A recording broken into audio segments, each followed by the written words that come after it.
Hello, fellow villagers. Welcome to Recorder on the Wall. I'm Katie. I'm Pete. I'm Jeremy. I'm Matthias. No one can keep a straight face on this show. So, Katie, tell us. You left back in part one of this book trying to commune with your dog. How did that go? Well, it took a little longer than I expected. I discovered that she wants bacon. Big surprise. She thinks I'm the best human ever. She likes to chase birds. And she is kind of bored at work sometimes. Yeah, nothing too exciting. So she's not secretly helping you find Byzantine treasures buried for no apparent reason in a British town. She is not. I mean, that could be fun. Yeah. We're getting to the third part of Castaways of the Flying Dutchman as part of our Halloween set. And, yeah, this is still Scooby-Doo with little blazing saddles and the red wall riddles. So, to find things. Scooby Saddles. Blazing Dew. No, not that one. Yeah. Please, that might be something the Grange Gang does to people, but, you know. And if counting off from last time, they had found the first item. Da-da-da! Which, I forgot which one that was. Was that the chalice? It's the chalice. Chalice. Okay. Did they find the chalice in a palace? No. They did not. Oh. This part begins is that there's spoilers, obviously, but there are 3 more clues to collect. And what do you know? We just have to get him to find the final deed. Quick question. I can't remember now. Was there ever like a given reason why all this stuff was hidden through riddles and rhymes? Not that I know. I just assumed it was because Jakes likes riddles and rhymes. There actually is a reason. Well, I figured that part. I mean, as we'll find out in the next story, he does in the next Redwall book. He does enjoy those, but oh my goodness, yes. Oh yes, that's one thing I do remember about pearls. I don't remember much, but yeah. I think it had to do with the switch from Britain being largely Catholic to Protestant, so all of the Catholic artifacts had to be hidden. Was he Catholic, out of curiosity, or do we know? I don't actually know. Oh, okay. Pretty sure he was. Ah, cool. Yeah, this is still basically a plot of let's find the thing, which I'm okay with. It's still very well written, and it's still better than anything Dan Brown puts out. Ooh, hot take. I said it. I don't know who that is. He became infamous or famous for the Da Vinci Code. But if you've ever read any of his books, pre or post that particular novel, they're kind of bad. And I'm not saying that because I'm a theology major and blah, blah, blah. I'm not taking offense of that element at all. I'm talking they are really poorly written. Like, the prose is bad. He writes on a very simplistic level for what's supposed to be adult literature. And it's very short. It's very hard to get involved in a chapter because he writes very short ones. I'm not the first person I know to criticize him on it. So, and Brian is obviously writing for a younger audience, but he puts a lot more care and, dare I say, fun in investigating whatever riddles he throws at characters. Well, speaking of chapter lengths, we have returned to every chapter is completely different in terms of length. Yes.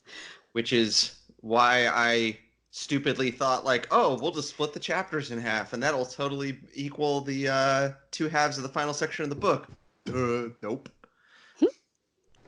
Well, I'm glad we just didn't do it by sections, because that would have made a very short episodes 1 and 2 and a very long 3. Yeah, that's it's why I combined 1 and we all decided 1 and 2 should be combined. Especially part 2. But yeah, and we also we're starting to see more food in this section. We are. I did notice that. The food is really tasty sounding, and I'm actually kind of hungry right now, so this will be fun. The British get a lot of crap for their allegedly bad cooking, but no, it's actually pretty good. Well, the first thing is like roast beef and potatoes, and I was like, and it said strawberries and cream for dessert, and I was like, I mean, you'll never see him do black pudding in these books, but yeah. Not as far as I know, but yeah, the everything at the tea shop sounded delicious. Oh yes. Although I did Well, notice that they obviously gave the it- dog chocolate ice cream at one point. I'm like, don't do that. That's Oh, he gave Yeah. him hot chocolate too in the previous section. Yeah. He's an immortal dog. He's okay. Okay, but I mean, he'll be vomiting all over the place, so I guess whatever. I mean, I speak from experience. I'm just thinking now, like, that would have totally ruined the mood of the book. They're like, they're trying to figure out something, you just hear. Yes. Hey Ben, is your dog okay? Oh, he's fine. He does that all the time. You hear Ned screaming in his thoughts like, "Oh God, he's I'm not not in." okay. Just wait He's until Ned fine. discovers peanut butter. Oh God. I wish that had been a scene. Ned, why aren't you helping? I'm trying to get the peanut butter off the roof of my mouth. Oh, dogs love peanut butter though. You can put like peanut butter in a dog toy and they can be preoccupied for hours just like trying to get it all out. Like, mom, this is great. Well, I'm we entertained. also have a new animal friend in this section. We have Delilah the horse. So, who I is- believe it's Delia. Delia. or is Yeah. it Delia? I'm sorry. Yeah. I wrote my what little notes I did in the fly. And Ned is. I love Ned's reaction. She was like, "I met this horse. She's my friend now." Yep. Just like a lab. Or yeah, it's basically straight out of the movie Up. I just met you and I love you. Right. Squirrel. Exactly. Yeah. Yeah. How is Ned never distracted by a squirrel? He's a very wise immortal dog. And we also have a few extra new characters. We have pretty much our ultimate villain, Mr. Bowie, who is very, very shortly our Mr. Bro. Oh, Yes. Okay, so I think in the audiobook it is Bo, but now I'm picturing Bowie like David Bowie, and I like that so much better. So he's the man who sold the world. Yes. Or no, it's now a headcanon that he's friggin' Jared the Goblin King. So, and that's how he's dressed when he walks on. So, I know that's a movie reference. Labyrinth. Haven't seen it. It's a heard of it. classic. It's a classic from the '80s, and it was before Jim Henson. The Jim Henson Company was bought up by Disney.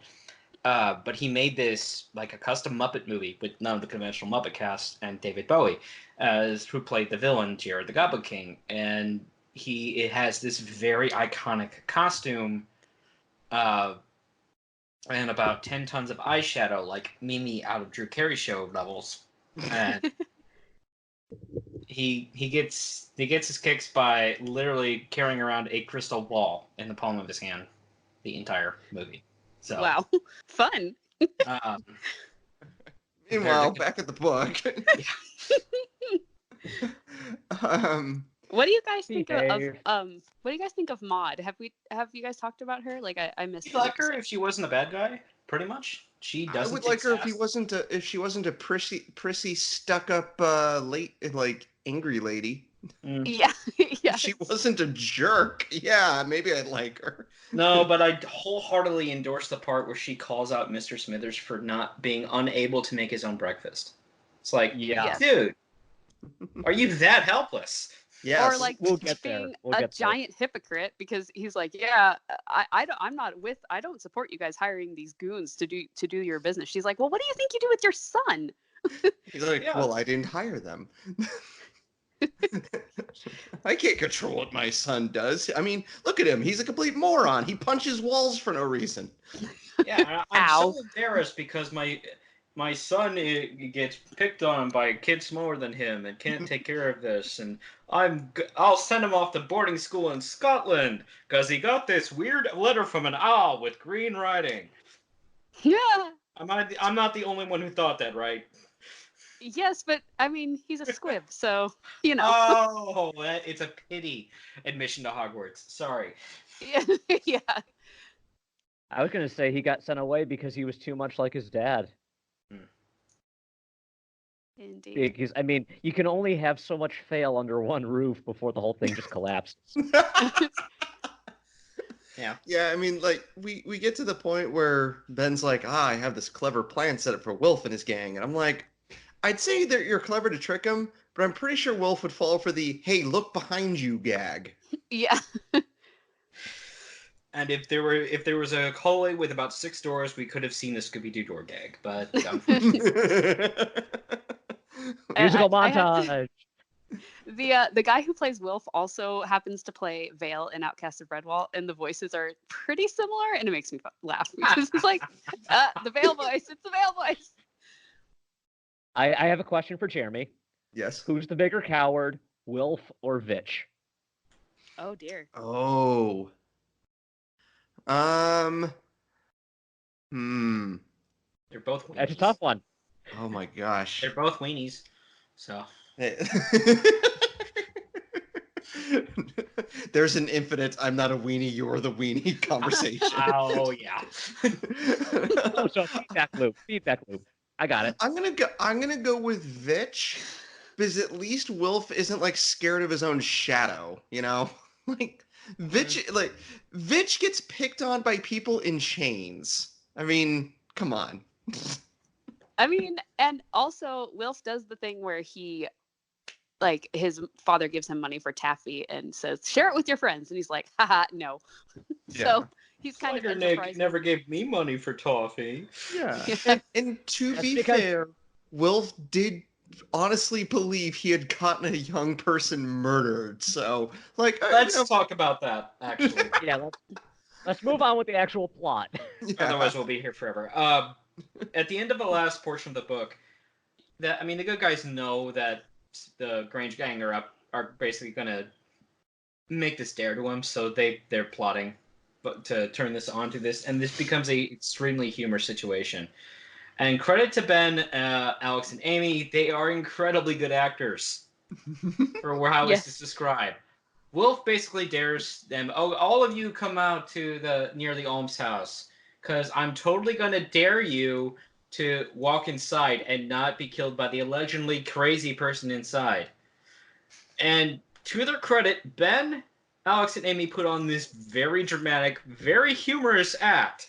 Yes. Where they like, "Okay, well, it's a dare. I have to do it." "Oh, you don't do it. Don't do it." And they argue amongst themselves, and to the point that Alex is like, "Well, fine, I'll do it." Yes. Take me instead. And he walks right into the almshouse where their friend is in there and is in on this joke. And is dressed up like to make himself look super scary. Yep. And he then But wait. opens the door, goes, essentially he's like, young child to eat, and then grabs Alex Yes. inside, and the entire gang freaks out and runs. Before this, though, they get Wilf to promise that if he's not out in 2 minutes, Wilf personally will come in and get him. He That's does the not. best part. It's the best part though, because the Grange gang wants to be like, "Oh yeah, sure, Wilf's tough. This sounds fair," and Wilf's like, "Maybe I shouldn't have gotten into the silly practice of daring people to do stupid stuff." Yeah. I suddenly regret my life choices. And I mean, go ahead. It literally says that. More murmurs of approval arose from the gang. They had every confidence in their leader. Unfortunately, Wolf did not share their belief. He found himself wishing he had not started the whole business of silly dares. Well, Well, this So- game of truth or dare escalated pretty quickly. Yes, it did. it And did. like I said, Wilf, untrue to his word, Wilf does not go in to rescue Alex. Yep. So we already knew he was kind of cowardly, but hey, Yep. just kind of proves the point. Yep. And the gang run away like Scooby-Doo. Yep. Yes. Complete with like dust cloud behind them. Oh, and then Ben and Amy walk up to the almshouse. They all go inside and start laughing like crazy. Yeah. Oh, Amy does And- that hilarious impression of Wilf being like, "Oh, my hands hurt. Ow, ow, ow." Yeah. Much to everyone's delight. And it's like, you know what? I can see a bunch of kids just laughing at the bully who just completely got owned at his own game. yeah. Oh, it's hilarious. However, our ticking clock is still going regardless. We only have a couple of days to find the alleged deed to the whole town. And yes, they're going to do it. We all know they are. Yeah, especially when we'll get there, but there's a major spoiler at the beginning of one of the chapters. Oh, is there? Yeah, each chapter starts with a picture, and chapter 45 literally starts with a picture of the deed. Well, That's not in my version at all. Oh, that's in the original hardcover version. Well, I have the Maybe- Kindle, so. maybe they were like, maybe we should alter this just a bit. Yeah, Maybe my showing version. this was a bad idea. My version of the book, the only picture that's on every chapter start is a glyph of a cross. So. Oh, yeah, So, no. yeah. In the hardcover version, it has it'll have the pictures of the things they find. It has a picture of the papers they find with the lines and dots and everything, and what it looks like after they put them together. No, they actually did a pretty good job, except for they have the candlesticks. The only one where it's 45, and the first thing I see, it's I see this big ornament piece of paper, and it's be it known, and at the bottom it says Edward King of England. I'm like, gee, I wonder what this is. My edition is the Ace Fantasy trade paperback edition, Hmm. and it's halfway between what the two of you have. So I have just the little cross, the illuminated lettering at the beginning of the chapter. Mm-hmm. I don't have the map. I don't have any of the little illustrations, but I do have in chapter the illustrations of the little pieces of paper and whatnot. Sorry if you could hear that police siren that just screamed by. I didn't hear anything. Nope. Bella, Well, we told you never not to mind. speed on your motorcycle. Yeah. Okay. Yeah, I guess after the hardcover version came out, somebody was like, wait a minute, maybe we shouldn't put spoilers in the book. Or maybe Jake's was like, hey, don't put spoilers in my book. Yeah. I mean, Spoilers. it's kind of odd because every ebook of the series I've bought thus far, primary Redwall series, it's kept that chapter art. So I didn't even know what I was missing here until you said something. Oh, okay. Oh, wow. All right. Yeah, I assumed everybody else had the exact same thing I did. But yeah, And it's no, not- this hardcover version I have, I bought right when the book came out. So. Mm-hmm. And it's not like the Redwall series hasn't had minor spoilers in chapter art before. It totally has. Like the picture of Martin's fixed sword in Mossflower. Mm-hmm. I remember that, yeah. Yeah. Meanwhile, back at the plot, I think Wilf could use some cheese. It'll go great with his wine. Yeah, I get it.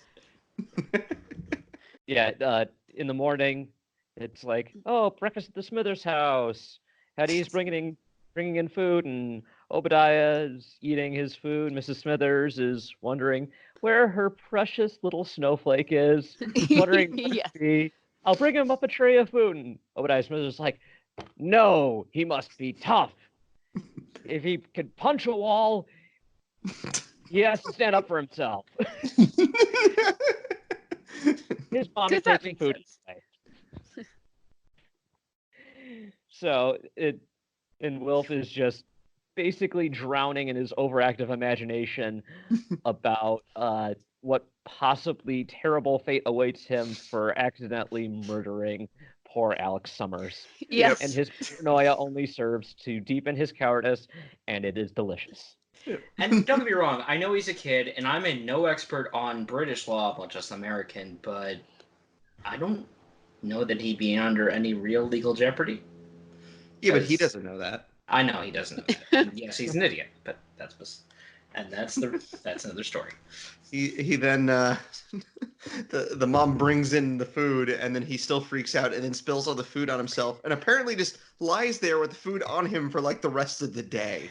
Yeah, I could not do that. No matter what mental condition I was in, I'd be like, ew, okay, gotta go take a shower now.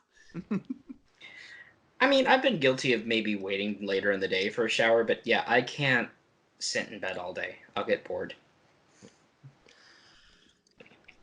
Yep. And meanwhile, the rest of his gang just wandering around. We get a scene of Ben, Alex, and Amy hanging out, and they're like, "Hey, there's the Grange gang. We should go talk to them." And Alex goes, "No, I should go talk to them." And then they see him and run.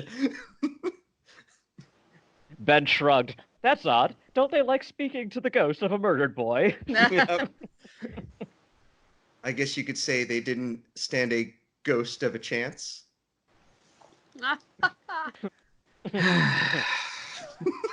Add it to the pun counter. And Jeremy dies laughing. Oh, he's an extra guy. Huh? I said you have a 1-up. I'm not worried.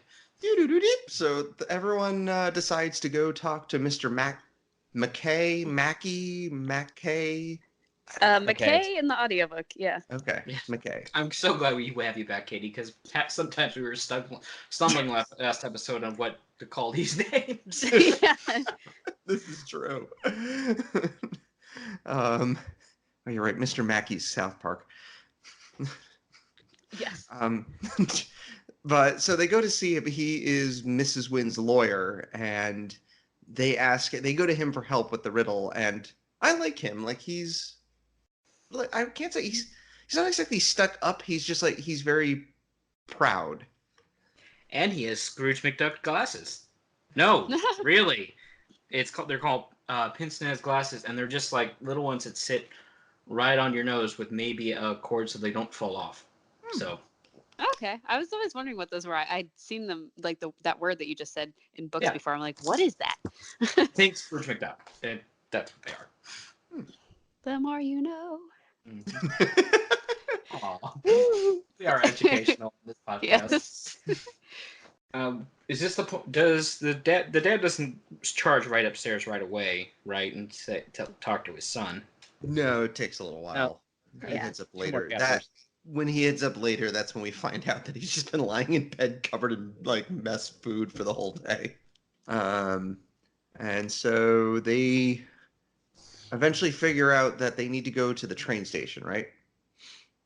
Yes. Yes. Yes. Okay. Yeah. It's train station, police station, and then wherever the fourth one was. The block of stone. Basically, what I mentioned last time, and this is where my theology degree comes in. They started with the previous riddle. Literally starts with Luke, and they literally line up what they have and basically create a map of the town and figure out where the other 3 points are. Why they don't project out to the other 2 points right away and actually go in turn is a little beyond me. But Yep. because if you're looking for the things that's going to literally save your town, I thought, in my mind, they were like, oh, we only got 3 more days left. Plenty of time. No, get them done to now. Right. Let's split up, gang. Jinkies. Roro. But they had to drag it out so that they'd be ready at the exact right moment to make a dramatic entrance into the story. Yes. Yeah. See, F for efficiency, but A+ for dramatic timing. I gotta say, I know this isn't a Christmas novel or any kind of way, but it almost like I'm sitting here reading this, especially comes to the happy ending, and I'm like, this is a plot of a Christmas movie, isn't it?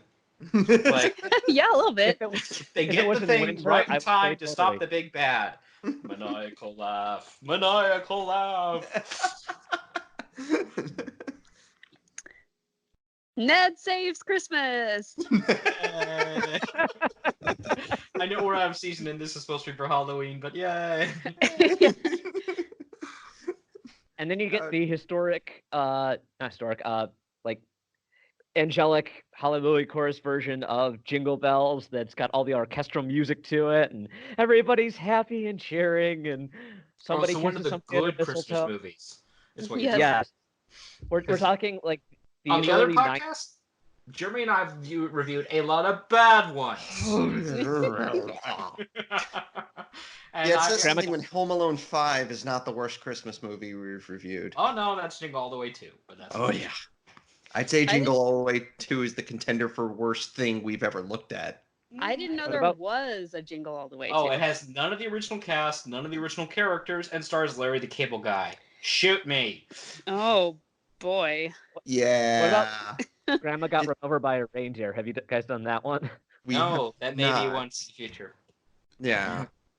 It can't be worse than Jingle All the Way too. It's close. I've seen it. It can't. Does it have Larry the Cable Guy? No. Then it's not worse. I said Does it have? close, but we're off topic. Yeah, Yes. anyway, Tangent. merrily we return to our original topic. I get it. And so little thing, like when they go to the train station, they eventually go to a tree they know there's something around the tree, and Ben is immediately able to climb up the tree, and I figured it's just like a reference to having to climb like ship masts and rigging over the years. Mhm. But again, it's also a Brian Jake staple that you have to hide a clue in a tree somewhere. I mean, hashtag Lord of Chapel Vale, hashtag afternoon on summer's day. So at one point, would he have been Silent Ben? No, Champion Silent climber? Ned. Silent Ned. Better than Champion Uncle climber. Ben. So Uncle Ben, what? I said better than Uncle Ben. Oh, okay. One thing I like about this is it's all the adults and teenagers are working together, and it shows like the solidarity of the town. Yeah, I mean, not that. I mean, we're going to see a lot of parent-child interactions in the books to come, especially is it Tagaron where we get the rig of the squirrels? Yeah, I don't know. Marl Fox. Okay. Marl Fox. Mhm. But Tagarung, there's also like a mother and daughter relationship that I think is really cool because we don't get this very often. But yeah, I mean, it's nice to see that the adults and kids are actually respective of each other, at least on the good guy side. Yes. Hey, we're at the Villain train side, station. not so much. I can hear a train. We're at the train I station. know. Hey, we're at the train station. It's very apropos. You didn't know we were doing Foley work for this one? Oh, Wow, that's come on. incredible. Oh. I don't know who. Someone basically started reinforcing regulations around here because you know how trains are supposed to blow horns when they come across the intersection. They didn't used to do it that often, or at 2 a.m. They are Oh, now. man. Does that train always come by at 2 a.m? No, today it was late. Pretty much. Anyone else get that reference? No. Okay, fine. You can't really complain about no one getting your references. I'm sorry. Yeah, but I ones I still make, you good don't know. movies, you know. Hey. I'm kidding. Also, everybody's pulling their weight with the ideas and discoveries. Like, it's not just Ben and Ned came in and they're the only competent people and they're saving the town. It's like, no, everybody's figuring out stuff, and sometimes Ben and Ned aren't even involved. Yeah, I like that because it's not like he is single-handedly saving the town, but he and Ned are teaching the town to kind of save themselves. Yep. Sort of like what Martin does. Yeah. I like too the fact that not only is a relationship between the teenagers and the adults like shown to actually work, but everybody has an opportunity to help solve a portion of a clue in some way, shape, or form. Even Will Drummond's mother is able to be like, "Oh yeah, here's this map of Chapel Vale." Yes. It was, and we literally have at one point, it might have been in the previous section that we covered, where everyone's kind of staring at something, and then one character, like a character new to the situation, just goes, "Well, what about this?" And then like, oh no, that actually happens in this part with the candlesticks, because they're like We'll get going there. crazy. And it's like a very natural, realistic moment where everyone's like, "Oh, we have this piece of paper that we found in a candlestick. We can't figure it out." And somebody just points out, "Why don't you just look inside the other one?" Yeah. And they're like, "Didn't think about that." But like, it just feels like a very realistic moment where you're like, I bet all of us have had this time where we're looking at something, trying to figure out a solution, and then some person, like outside source, will like walk by, or you'll go to them, and then they'll just have like this 2-word answer, be like, "Oh, it's this." Yeah, I think it's the late 19th century version of "Have you tried turning it off and turning it back on again?" I mean, admittedly, in the IT world, and that is my day job, this is not uncommon where you can spend all of your brain's runtime on problem for hours and not see the obvious solution. And either you stop and come back to it, or, a coworker or boss is like, hey, what about this? It's like, oh. I get that all the time at work, working in a library. It's like, hey, can you find this thing for me? I go over to the shelf and it's exactly where it's supposed to be, but they couldn't see it for the life of them because whatever their expectations were, they were zoomed in somewhere else. Can't see the forest for the trees. Yeah. I would have those moments when I used to work at GameStop. Somebody would be looking for a game. They're like, do you have this? And I'd walk out and be like, oh, yeah, here it is. So the next major riddle takes them to the train station, which used to be a blacksmith, because the riddle involves a bunch of horseshoes. And as we said, they show up in a tree. And there's a lot of how they work this out, and it's like, basically they realize it's about 8 horseshoe lengths away from the tree. Yep. And what's the second thing they dig up? It's the cross. It's the cross. That was it, yeah. And they find it was on the next trick or whatever they're looking for is at the bottom of it, right? Or yes, like below the bird on the cross. Yes. It doesn't. Was Ned the one that discovered that, or did someone else? I'm pretty sure Ned was looking at it. So then Ben sits down next to him and looks up and goes, "Oh, look! I just happened to find something on the bottom of the cross." Yes, I'm sure that annoys Ned. Like, hey, I should get the credit for this. He does have those moments throughout the book. He was like, "Hey, I was the one who caught that one." Yeah, I am good doggo. And props to Brian to know the material, because how he describes the avatar on the cross. Each of the 4 gospel writers is actually associated with an animalistic image. And yeah, he had it right. So yay, my inner theology major is happy. Woo! Meanwhile, back at the Smithers Ranch, Obadiah Smithers is like, that's it. I'm cleaning house. Well, you're going to boarding school because you're a major disappointment and you suck, and stop punching walls. Clean yourself up. And so then Smithers goes to Maud and goes, okay, those 4 guys you're bringing in, fine, I'm all for it. Smithers is bringing in hired goons. Oh, yeah. He's not, but he's a... It's technically he's bringing in hired goons. Yes. And I'm sure... my Simpsons reference. I'm sure that won't come to bite in. Because when we finally see the goons... They're more like 4 stooges. Matthias, yeah, you described him as 3 stooges but dumber, and I honestly doubted you. I am sorry. Apology accepted. Not only these guys are just meat and also they're given. I love these names. They have legit names, and then they have their nicknames or gang names, whatever you want to call it. Yes.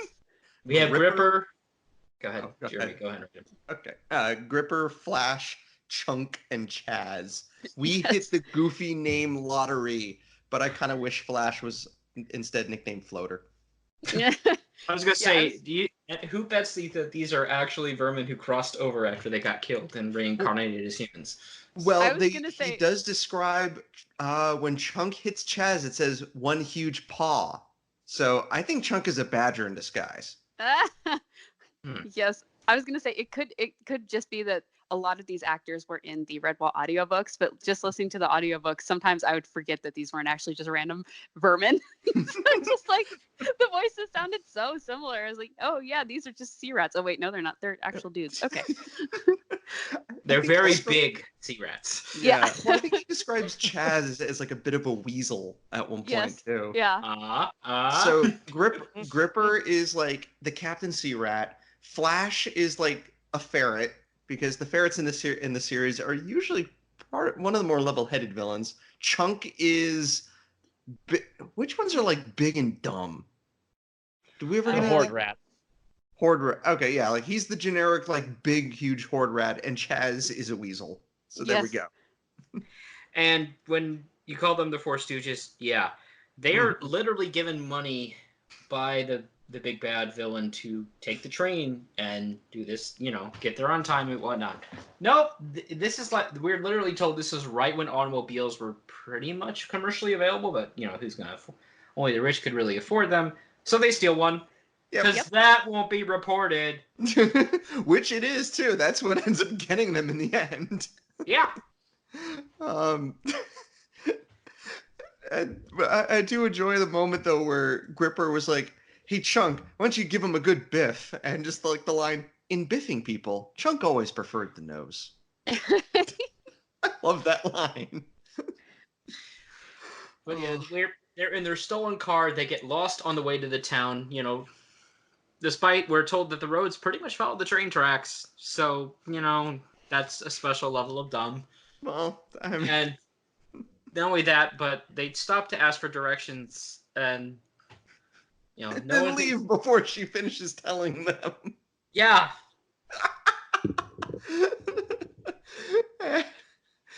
I expected this eventually just to devolve into quiet shout ahead. And one of them just go like, yeah. Oh, a wise guy, eh? But I do enjoy these guys. Like every single scene, I just found like I've said before, I like listening to music when I read books. I found like the goofiest songs I could possibly find for these guys. what? No dare to Yakety be sax. stupid? Yeah. Okay, that's better. Yakety sax would be more British, but yeah, dare to be stupid would be another.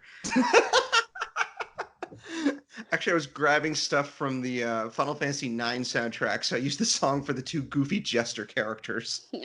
Well, they're en route. We get our next major clue, which remind me what that is. Go to where people are killed. Yeah. Oh Yeah. yeah. I didn't write this riddle poem down like I did the others, but no, this is yeah, this wasn't as easy to figure out, but yeah, I kind of was like, oh, getting yeah, I think I know what this is, and yeah, I was right. That's pretty I got- gruesome. I got Oh, the yeah. poem right here. Do you want me to read it? Please. 'Twould seem at the wicked's fate that bell ne'er made a sound, yet the death knell tolled aloud for those who danced around. The carrion crow doth perch above, light bearers neath the ground. Who knew Brian wrote death metal lyrics? Oh man, that's awesome. But it's basically where people were hanged. And hey, there's a police station. I wonder if that has anything to do with it. Bet that hung a lot of people there. Let's go find out. And People we who get are to at the end of their rope. Oh, Oh boy. oh, I'm sorry, sir, but this one is a doozy. Blazing Saddles. I was thinking of Blazing Saddles, where he's not only got the noose on the guy, but the noose on the horse too. Yeah. Don't If you're not worry, familiar it's with the just a man movie- and his horse. If you're not familiar with the movie, real quick, there is a very there's a very famous scene where in the Old West they have a guy who's basically dressed in a medieval costume, but he's the hanging master, and yeah, at one point he has a guy. One of the criminals he's hanging is on a horse, and he puts a noose around the guy and the horse. Nice. And the scene literally ends with the minion hear- jumping into the big bad's arms because you hear this loud thud. And he's like, Outside. "It's all right. It's just a man and his horse being hung." Oh, Wow, it's as dark as we could have taken this on this show. Oh, yeah. Um, Oh, wait Back till we at the get to the plot. description of what that was gruesome. It's like this is Yeah. a children's book. yeah, it's like, "Hey kid, want to hear about how we hung people and how they didn't die right away and kicked their feet so it was like they were dancing before they like were strangled to death by a rope?" Oh, yeah. Have- If you've ever looked up the history of hanging, like as an execution method, when it's done right, and with you have instant. proper cause to drop and stop, it breaks your neck, you're dead instantly. Yep. If it's not done right, you basically choke to death. Woohoo! On a more I mean- positive note, we get to meet the police in this town, including the sergeant, who we get the Very return of Scottish. Jake's writing Scottish accents. They are Yes. very Scottish. Sergeant Patterson is delightful. And I he reminds love- me a bit of Rackety Tam when we get there, of course. Oh, Yes. But Brian wrote the dialogue for Sergeant Patterson very well. You can clearly hear in your mind, if you don't listen to the audiobook, you can hear the Scottish accent bleeding through. It actually took me a bit to get used to the Scottish brogue as it's written because, I mean, I'm used to mole speak by now. Let's just put it that way. But this is different. So, fun Well- audiobook fact: the man who played Sergeant Patterson also played Wild Doogie Plum in Rackety Tam. So, Oh, cool. Yeah, I immediately thought of like Rockangus in Salamandastron and oh, the he different played hawks in that one. McPherson too. Same guy. Yes. Yep. Yes. Very Also- talented guy. Oh yeah. Something I really liked in this one is Jakes did not try to set up a romance with Amy and Ben. No, I like it. no, we wait till book 3 for that. Sorry. I have that exactly in my notes, actually. I said it would have felt too forced, never would have gone anywhere. Granted, that doesn't stop one from appearing in the third book, but hey, kudos for this one. Grrr, that still makes me so angry. But we won't get there yet. Yeah, in like No. 2 years, I think. Yeah. We will I'm get sure, there. I'm sure we'll still be doing this in 2 years. Oh, yeah. Honestly. Yeah. That'll be well. I'm thinking like Halloween next year would be the second book, which Yeah. I actually realized I don't remember outside of I think one scene that I think was in that book, but the third book I definitely remember, Yep. or at least chunks of it. Well, you're going to enjoy the second one when we get there. It is so much better than this one. It's obviously the best of the 3, in my opinion. So one minor point we do see when they're at the former gallows ground, which is just the policeman's backyard now. The Ben actually straight up has, I mean, basically a post-traumatic stress disorder episode. Like, Oh yeah. Mhm. I mean, to the point that Ned comes running and says, "Hey, are you okay?" And I mean, he knows what's going on with his best friend. That he's having not just a Dutchman flashback, but he outright he says he sees a specter of someone who is hanged here. It's Mhm. like, Yeah. oh wow. Mm-hmm. It's like, yeah, I need to get out of here. Yeah. It's just like one of the many moments that shows like, yeah, Ben is this good person who's doing all this good stuff, but he is just haunted by so much. Like it shows the darker side of like the immortality thing where everyone's like, oh, you could live forever. It's like, yeah, you live forever. You also remember all this horrible stuff and things like that. You carry all that weight with you. Yep, and you get to watch everyone around you die. Mhm. So I would not want to live forever. Yeah. So they find another place to dig, and this time it's a pair of candlesticks inside tallow, because that's a thing. Well, they So- find everything in the tallow. Like Yeah, they I do. guess that's supposed to have like preserved everything. And it takes a lot more to figure out where the clue is this time. They, to their credit, they immediately check on the bases of the candlesticks. Like, is it here? Yep. No. Oh. We do get a moment where Ben actually flat out says, "Looks like we have a new mystery on our hands." Did you really have to word it exactly like Fred from Scooby Doo? Jinkies. Natty natty doo. But it basically, and credit to Ned because he's an awesome dog of awesome. But it basically he picks up one of the sticks in his mouth, and Ben pulls like, "Hey, knock that off! Give that here!" and pulls back like it's a game of tag, and they pop open one of the candlesticks. Yep, they come apart. And there's a secret slip of paper in one, which just has weird lines.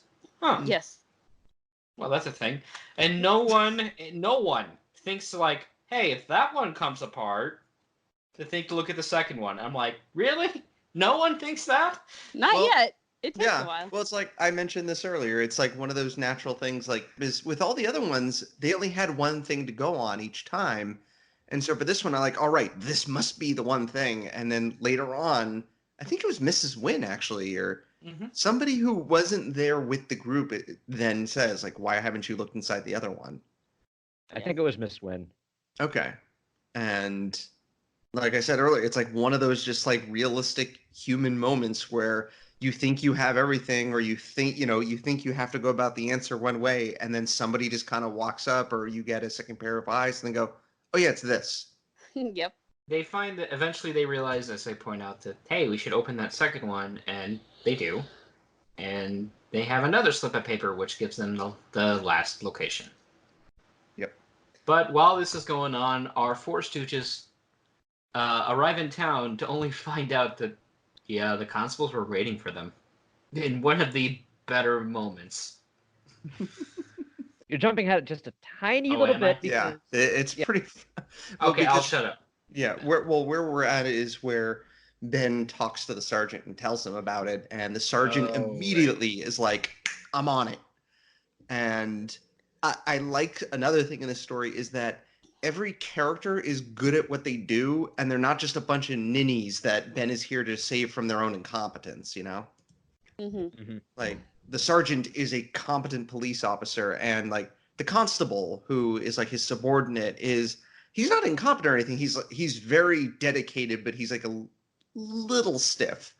But you have like John, who's like, well, I know this because I work in carpentry, and like he always carries like the little pencil with him because like that's what he's used to doing. And like everyone seems to be good at their part in this book. You don't have anyone that's just like, duh. Well, besides the four Stooges, but they're the villains, so they're supposed to be bad at their job. Wilf too. Don't forget Wilf. This is true. Wilf is pretty dumb. It's also nice to see a depiction of a good and honest lawman, especially with all the depressing news we've heard over the past couple of years. I mean, Yes. Sergeant Patterson's a clearly good man that wants to keep his new village safe. He talked about his backstory of used to be a beat cop in London and then got promoted to sergeant, and now here he is in Chapel Vale, and he's been there 4 years, and he's happy there, and it's like, good for him. It's like, Yeah. give him actual backstory and give him a good reason to use his skills. He's confident but not arrogant, cunning but not sly, and most importantly, he's willing to work with other people to get the job done. He's not just like, yeah, this is my town, I'm going to do it my way. No, he's like, well, I appreciate that you had a plan, Ben, but you got me to work with now. Let's get the help of, John Preston, Will Drummond, Mr. McKay, and bring Alex too, and we'll all go and basically take down these four hooligans. Yeah, where he's like, I don't want people taking essentially, he also looks at I don't want random people taking the law into their own hands, but I'm willing to work with you because I don't exactly have a huge police force or anything. Yeah. And he even knows, like, and he even points out, like, the constable would probably go out there and just start beating the heck out of these guys, and I don't want to work it like that. I want to just, stop them. I don't want, like, a big amount of trouble. I mean, the way you guys just describe it, my brain ran to hot fuzz, but no, I like this a lot better. Mm-hmm. So. And with the puzzle, I really like the idea of, like, they combine the two papers together and then light the candlesticks to, like, see extra letters on the paper. And I can't remember, did they ever use that trick in Redwall where, like, they light something on fire so, like, the heat reveals something? I don't think so. No, I think this was the only time you ever used this trick. Mm-hmm. Mostly because I don't find it very believable. I mean, even if the invisible ink lasted for hundreds of years, the paper itself should have become super brittle, even with the candlesticks being airtight inside tallow. It's like, that paper should have aged. I don't know. I don't find it believable. But the immortal boy and his talking dog are. Oh, of course. Well, who doesn't have a talking dog? Well, I mean, this is kind of like the Superman glasses thing, where it's like, oh, how do people not know Clark Kent is Superman because he wears the glasses are a bad disguise. but you can accept the fact that he can fly, shoot lasers out of his eyes, and pick up trains. Okay. Yeah. You know, it's kind of like if you're able to accept one thing, you should, like, we have to suspend our disbelief for a lot of other stuff. Granted, outside of the immortal boy and his dog, this has been relatively realistic, but Yeah. I don't know, like that. I just think it's a neat puzzle idea, and for me, it made me go, you know, actually would be kind of cool if we got like a Redwall or Flying Dutchman inspired adventure game / visual novel. Mm-hmm. Since there's so much like mystery solving and puzzle solving in these books.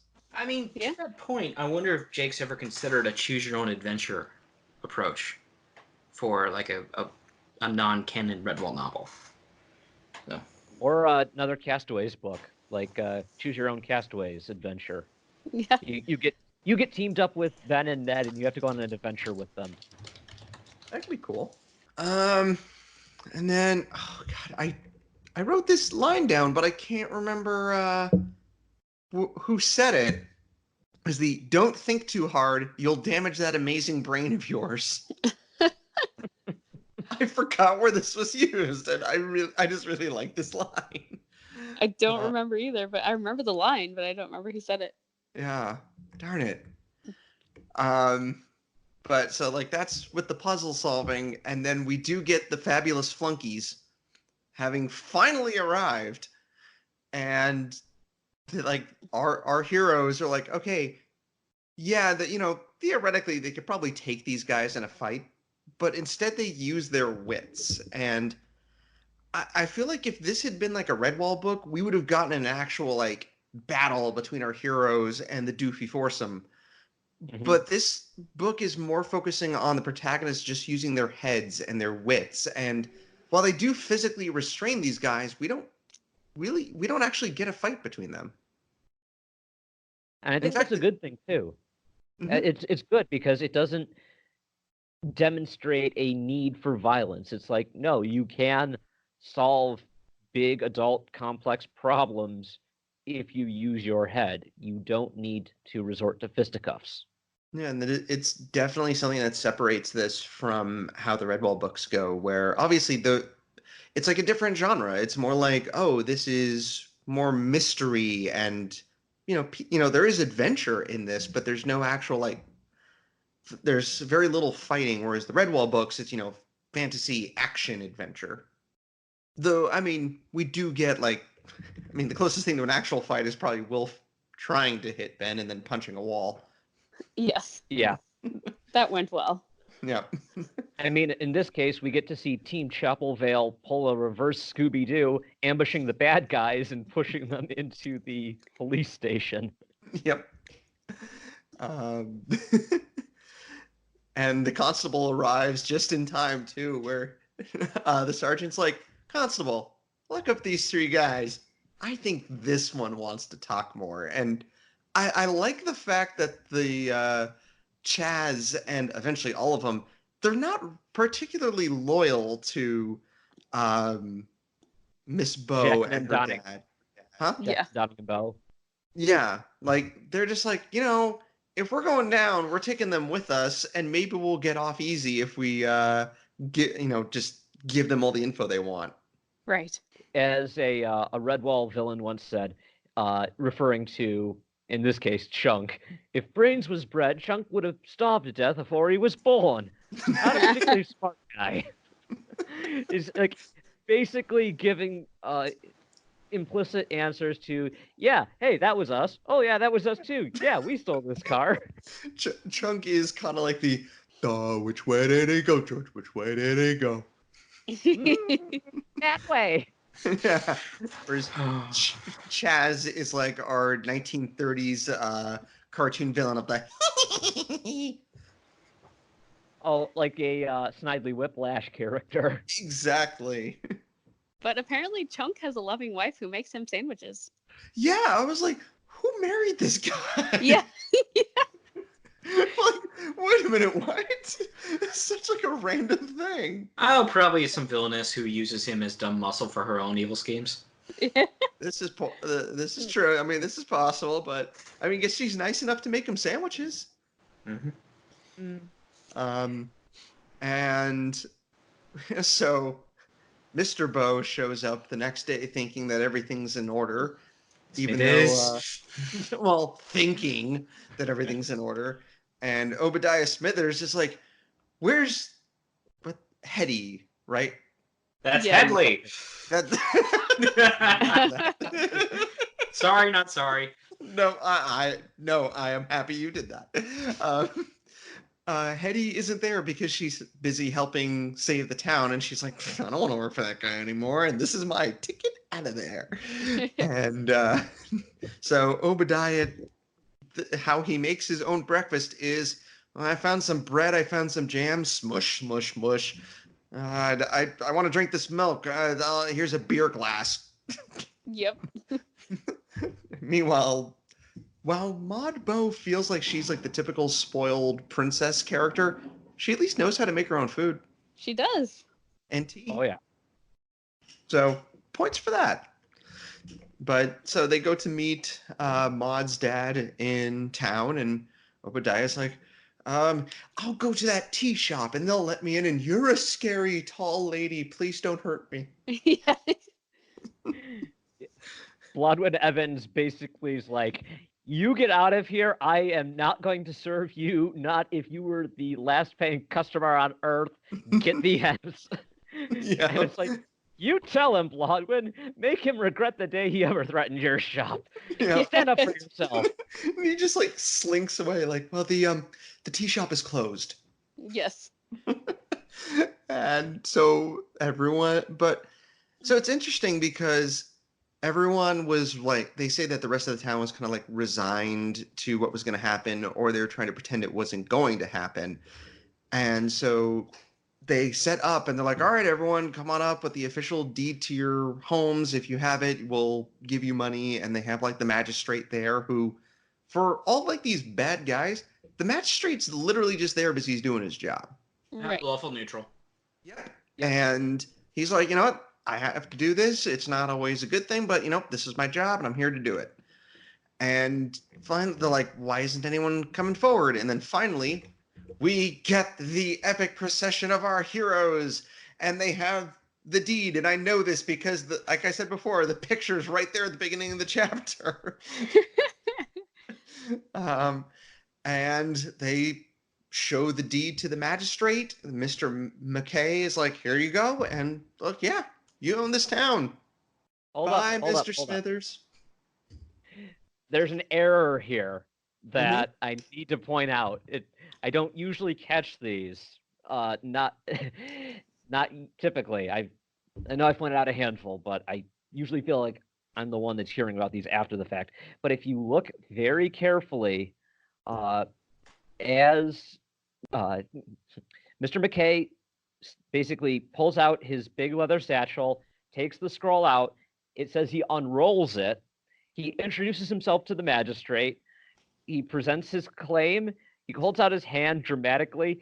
Alex and Amy unroll the scroll again and then put it into his hand. It's like, why is the scroll being unrolled twice? Maybe he halfway unrolled it and then shook his hand, and then they're like, here, you can finish it. No, I don't know. It was probably just a mistake. Yeah. And I feel like it wasn't supposed to be said that he unrolled it at the start, because it just said which he unrolled. It's like this half thought, and then later on, when they actually do unroll it, it has like all this description of the parchment and everything. So maybe he meant to delete the which he unrolled part. Maybe. Yeah. But we can write it off as a, hey, I'm going to get it started to, get it ready for Alex and Amy so that they don't have any trouble unrolling it when I go for my dramatic, film flourish. This is true. And everyone, at first, people start thanking Ben, and he goes like, no, you guys did it. I just got things moving. Like, he started everything. Like, he was able to help start, but it was the villagers themselves that really solved it. And Ben wasn't even originally with the group that figured out like a lot of the solutions, and then he was only there to help dig. Mm-hmm. So yeah, no, I really like that. Like Jake's could have written this as Ben and Ned are the only competent people in the entire village. They're the big saviors. They're perfect, and then they move on. But it's like, no, he helps people help themselves. Yep. Which is a lot more interesting. Yes, I agree. And the whole town celebrates. Even the Grange gang, the leftovers, Yep. Regina Woodworthy and Tomo, Tomo. and Yep. I always felt bad for Tomo. He reminded me of that stereotypical character in movies, the poor fat kid that always is there just to be the poor fat kid. Yes. Yep. And all the villains get sufficiently punished, where Obadiah Smithers is ruined, and then when Modbo and her dad try to leave, the sergeant walks up and he's like, yeah, I got 4 criminals locked up that are saying you hired them to do stuff, so I think you need to come with me. Smithers, take the fall for this. And I really like I said, the magistrate was just doing his job, and they acknowledge that because they say, hey, magistrate, why don't you come have some ice cream with us? Yep. I really like that. Party time. Yay! And I mean, we pick up. There's this huge party, and the tea shop gives out free ice cream, and it's all happy. I want ice cream. Hey, who doesn't like free ice cream? Yeah, I want some. Random thought. A week ago, I was volunteering at a local beer festival at one of my local Catholic parish, and the whole reason I volunteered was, well, I'll do something nice and good, and I got free, and I got free food and ice cream. So There you go. including a dark chocolate ice cream. It was awesome. Oh man. Good. And I like. We also get eventually, when we get a little time skip, the Grange gang becomes friends with Alex, and I like that. Yeah. Yay. Because Wilf is he's gone. So Yeah, he's off to boarding school, and I think assuming his father can afford it. Yeah. No. He's now gonna do an Oliver twist, and he's gonna end up in the workhouse. It's like, Oh, you can't come home until your father works off his debt. Please, sir, I want some more. No, you're insufferable. I almost feel sorry for Wilf. I don't, but almost do. And Ben and Ned have to leave, and something the angel says to that, like the angel originally told them, when the bell tolls, you must leave. But here we get an added comment of, do not stay and watch your friends grow old and die. Yep. Mm-hmm. Because there's a strong implication that they genuinely could be happy here. Yeah, like everyone likes them. They even say, like, I'm granted we don't see their previous adventures, but we get the impression that they like this town more than anywhere else they've been. Like, they really want to stay here. Mm-hmm. And there is no bell in town until Miss Windisley said, so all that new money I have, and this is after she gives everyone their own land back for free, essentially. Yep. I'm going to rehab the almshouse as a public center, effectively. And they find an old bell in the ruins of it. Yep. And they wake the baby. Yep. Do like Poor that. little Willem. Yeah. I mean, John rings it with a crowbar, and then it's just and they're like, you woke the kid, stop it. He's like, well, this bell hasn't been rung in over 300 years. Well, it's gonna stay silent again. Hey, where'd our friends go? Because Yeah, I kind of like that. It's just like, Ben and Ned are like, yeah, we gotta leave, and then it kind of transitions to everyone in the town, and like no one really notices for a while. Yeah, and I think it was, and you could tell that they're used to doing this because they just run. Like, they don't want this protracted goodbye with everybody. Mm-hmm. The only complaint I have, because we pick up a week later where everyone's reacting like, where did they go? And no one's heard from them. It's like, Brian could have written, like, they at least send a postcard, like, "Yay, I'm safe. Don't worry about us, guys. I'm sorry we had to leave you so abruptly," kind of thing. Yeah, I actually thought the letter that Ms. Wynn got, I actually thought it was from Ben, but it wasn't. Yeah. No. I kind of would have liked maybe just a little something, like you were saying. I think it Oh, has to hey, be that we way. got our postcard. They're in Hawaii. Sorry, we had to leave, but we totally needed a vacation. No. And I like the fact that not only do they help save the village, but it feels like the village is better off after this, where people are closer to each other. Like, people used to think, oh, John is just this weirdo that hangs out in this almshouse. It's like, no, now he's friends with people. Like, he's a lot more social. He's like the official curator of the almshouse or whatever his new title was. Mhm. And so, like, everybody is closer and more friendly with each other. Like, the Grange gang has been redeemed except for Wilf because who cares about him? It's just, I really like that. Like, they didn't just solve a problem, they left the place better than when they found it. Yep, which was their job, so they win. Yep. Winnie gets a letter from her son, all the way in India, saying, "Hey, I've always told my kids about how great it was growing up in Chapel Vale, and you know what? It's finally time for us to come home. So within 10 days of you getting this letter, we're going to be back home." And it's like, you know what? I'm very happy that Winnie gets her family back. She loses Ben and Ned, but less than 2 weeks later, she gets her actual family back, and it's Mhm. like Mhm. that's a happy thing.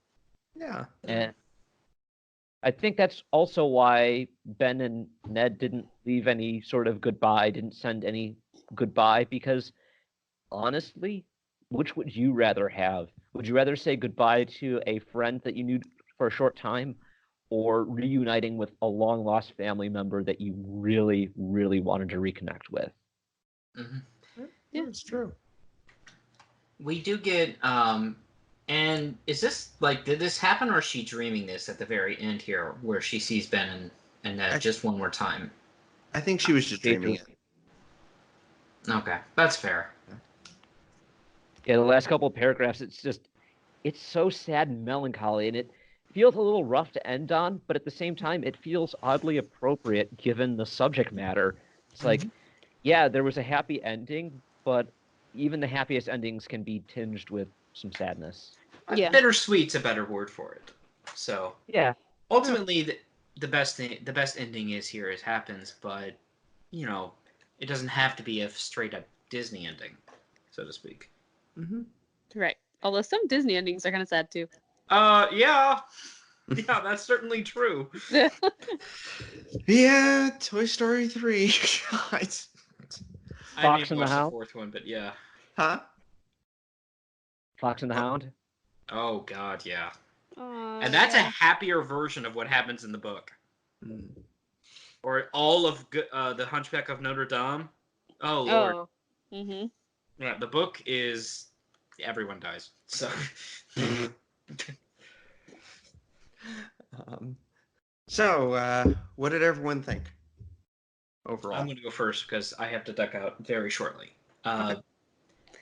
I liked it. I liked the change of pace. This is a genuinely good story. Yes, maybe I'm a little frustrated with some of the things that seem obvious to me, and you kind of can predict where this is going to go. But at the same time, we're not the target audience. We've covered this multiple times on the show, where we are adults reviewing a child series that we liked as kids. So I can't fault it there.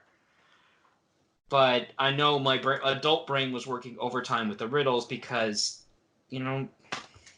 half my life I problem solve, and the other half is like, I'm always like, okay, we're figuring this out. So I generally like this. Okay, I guess I'm next. All right, I'm actually going to duck out here. So thanks. Okay. And Jeremy will finish. Goodbye. Yep. Thanks. We will wrap Later. things up then. Bye. Bye. Okay, just some additional final thoughts. In Brandon Sanderson's series, The Stormlight Archives, one of the recurring concepts is of moving forward. The first ideal sworn by the Knights Radiant is life before death, strength before weakness, journey before destination. And while you can interpret that a number of different ways, I read it as strive to live, try before giving up, live for the journey because the destination is only a part of the experience. Or another quote, what's the most important step a person can take? Always the next one. And, as we mentioned, I think it's Ben and Ned's goal in coming to Chapel Vale to bring these ideas to the residents, reigniting that fervor to live and not simply exist. It's all too easy to get comfortable in our routines. Truly living comes out of exerting your own will over your life. And that's not always easy. So even if it's something as seemingly simple as getting out of bed and making yourself some breakfast, take that next step. Chapel Vale needed to want to change their lives in order to get that change, not simply to wish for it.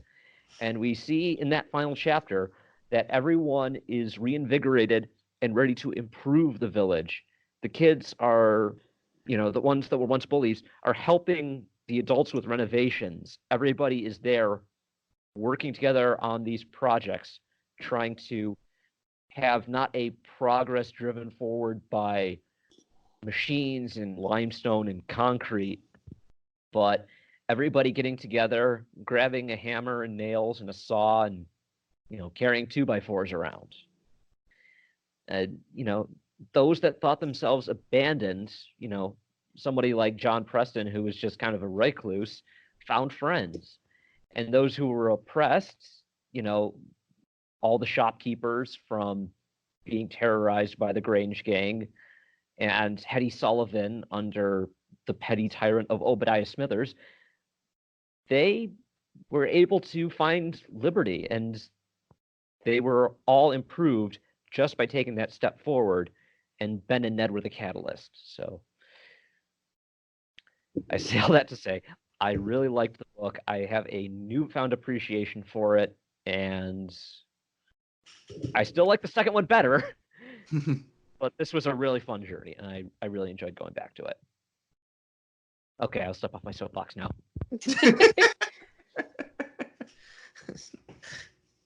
Does anyone ever keep any soap inside the soapbox, or?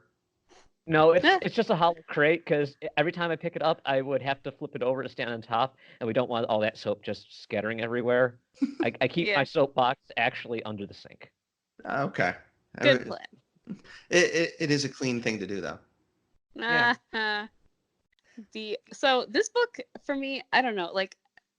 I don't know why it works the way it does, because the first part is very dark, and the second part is, oh, look at this little town that is so idyllic, but it's funny how it kind of fits together. So I do like this. Redwall will always be kind of my first love as far as Jake's work is concerned. I don't think I'm gonna reread these as often as I do the Redwall series, especially since when I read something, I kind of have to read the whole thing. And the third book really bothers me. I know I've said that 20 times, but it just bothers me on a very deep level because it's very problematic in parts. So I probably won't reread these, but I do enjoy this one. Yeah, I have not read this in a long time. I know a few years ago I decided to I ended up rereading I reread all the books in the Redwall books I had read, and read a couple new ones that I hadn't read before. Obviously, there's still 3 that I haven't gotten to, but I didn't reread through these 3.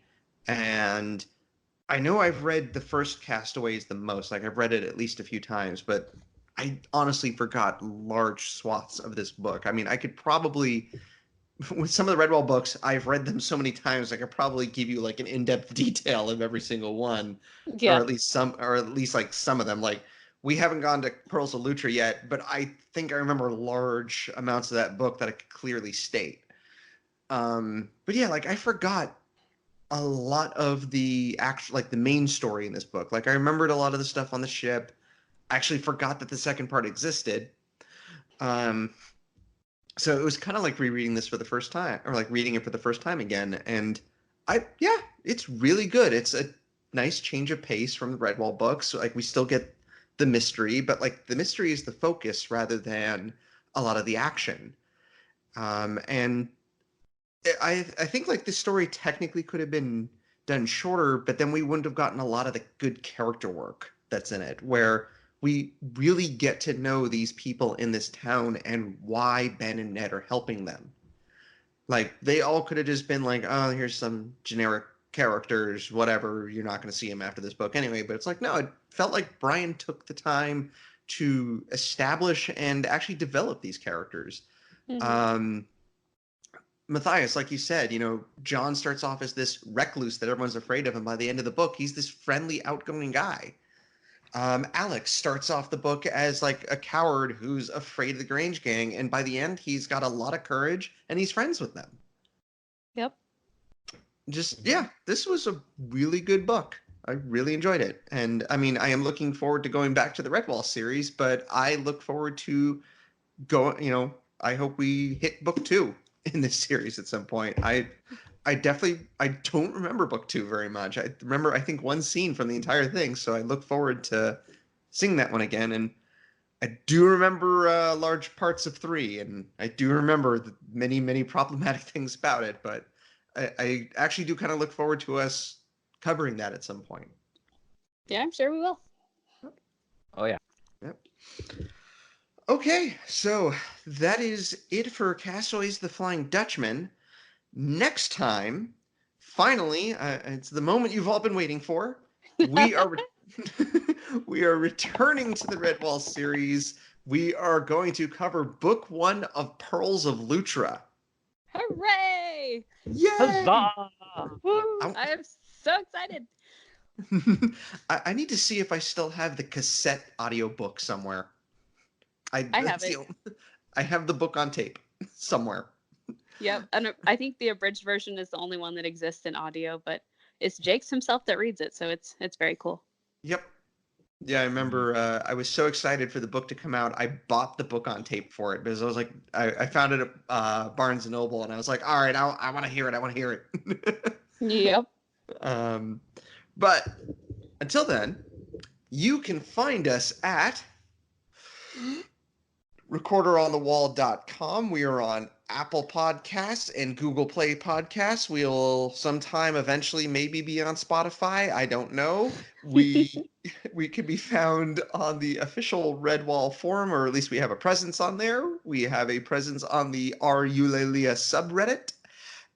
We are on Twitter at ROTWpod, which is also our email address if you want to contact us, which is rotwpod@gmail.com. You did it. Yay! Yay! So until next time, I'm Jeremy. I'm Katie. I'm Matthias. Take care, everybody. Bye. Ahoy!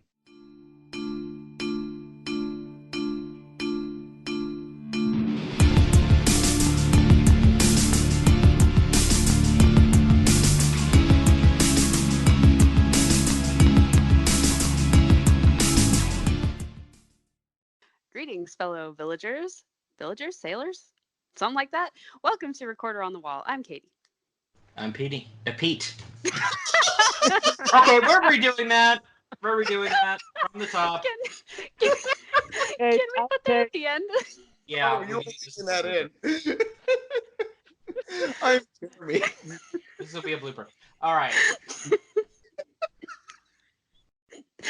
Okay. When Jeremy stops laughing. I'm fine. I'm fine. Everything's fine. Okay. Okay. Sad things. Okay.